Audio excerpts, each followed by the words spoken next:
Hi dear students, मैं आपका अपना doctor OP Chaudhary MBBS MS. दोस्तों 4 मई 2025 वो दिन आ गया है जो हिंदुस्तान के लाखों स्टूडेंट्स पिछले 1 साल या 2 साल से इस दिन का इंतजार कर रहे थे और वो अपनी कड़ी मेहनत और लगन के साथ में इस एग्जाम की तैयारी कर रहे थे। ये एग्जाम कल 4 मई 2025 को 2 से 5 बजे तक 3 घंटे ये एग्जाम चलेगा और हिंदुस्तान के लाखों स्टूडेंट्स अपनी कड़ी मेहनत और लगन की आहुति इस महायज्ञ के अंदर कल देंगे।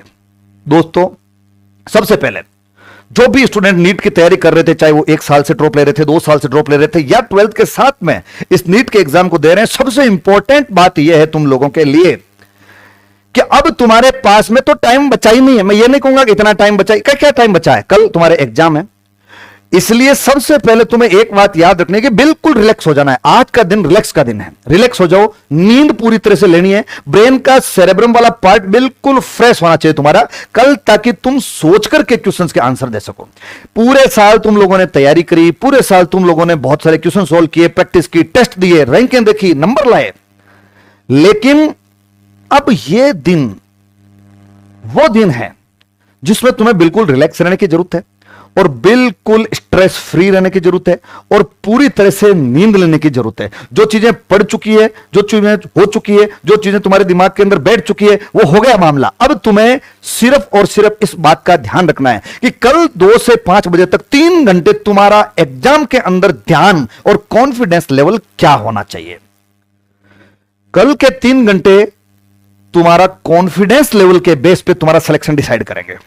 उसका कोई मतलब नहीं है कि पिछले साल तुम्हारे नंबर कितने आ रहे थे, पिछले साल तुम्हारी रैंक क्या आ रही थी, पिछले साल तुमने कितनी तैयारी की, पिछले साल तुम लोगों ने कितना पढ़ा। हर स्टूडेंट जो तैयारी कर रहा है वो तो यही मान के चल रहा है कि मैंने अच्छी तैयारी करी। अब कई स्टूडेंट ये मानते हैं कि मैंने तैयारी नहीं करी, वो उनको भी पता है। लेकिन अगर किसी स्टूडेंट के नंबर मान लो कम आए हो या किसी के ज्यादा आए हो या रैंक के अंदर टॉप किया हो, सब कुछ हो गया, वो जो होना है वो हो गया। इस बात का कोई मतलब नहीं है कि तुम लोगों के नंबर पिछले पूरे साल क्या रहे, तुम सिलेक्शन रेंज में रहे कि नहीं रहे, तुम सिलेक्शन रेंज से थोड़ा कम रहे या रहे, उसका फर्क नहीं पड़ रहा है। दोस्तों कल 3 घंटे जिस बंदे ने कॉन्फिडेंस के साथ ये मान लिया कि मेरा सिलेक्शन निश्चित होगा, इस कॉन्फिडेंस के साथ अगर 3 घंटे तल्लीनता के साथ में कंसंट्रेट करके अपने इष्ट देव को याद करके पूरी तरह से जो आपने नॉलेज लिया है या पढ़ा है वो अप्लाई करेगा, उसका सिलेक्शन श्योर होगा। दोस्तों physics, chemistry, botany, zoology 45 45 45 45 180 question कल तुम्हारे पेपर के अंदर आने वाले।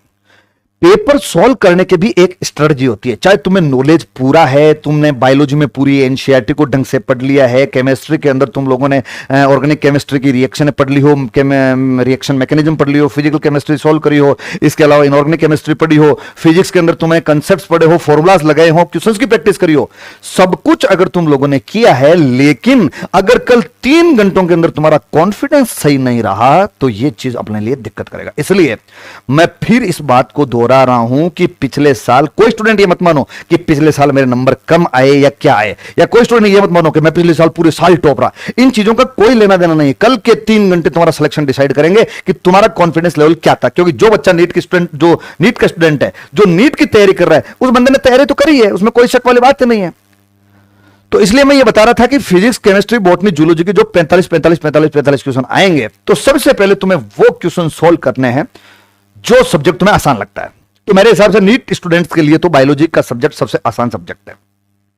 बायोलॉजी को सोल्व करने के तुम्हें सबसे पहले 2 फायदे मिलेंगे। बायोलॉजी के क्वेश्चन आसान होंगे, तुम सोल्व करोगे तो तुम्हारा कॉन्फिडेंस लेवल बढ़ता रहेगा। दूसरा, बायोलॉजी के क्वेश्चन जो होंगे वो तुम फास्ट करोगे तो तुम्हारा टाइम कंज्यूम ज्यादा नहीं होगा। जो लोग पहले फिजिक्स के अंदर उलझ जाते हैं तो वो कंसेप्ट फॉर्मूला लगाने में इतने उलझ जाते हैं कि उनके पास में लास्ट में बायोलॉजी या केमिस्ट्री सोल्व करने के लिए इतना टाइम नहीं बचता है।